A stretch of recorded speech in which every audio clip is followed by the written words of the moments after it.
Hi guys, so andito ako ngayon sa balcony namin. Meron ako ditong mga tanim na bell pepper. So start from the seed siya guys. Yung mga binibili namin na panluto, kinuha ko yung mga buto niya and then inilagay ko lang siya dito. Ayan, tumubo na siya guys.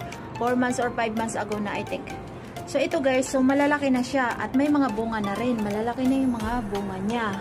So ito guys.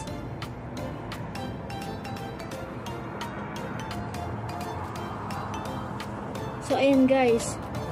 Madali lang siya guys mabuhay. Basta may araw sa pagtataniman nyo. Kahit maliit pa siya guys, may mga bunga na. Ayan siya guys. Meron din dito ako guys na tanlad. Ito guys, tanlad na to, kinuha ko siya dun sa, galing sa panluto ba? Yung sa market diba na nakaripak na, tapos tinry ko lang siya itanim. Ayan, nabuhay siya guys. So ayan guys. O diba, ang dali lang magtanim.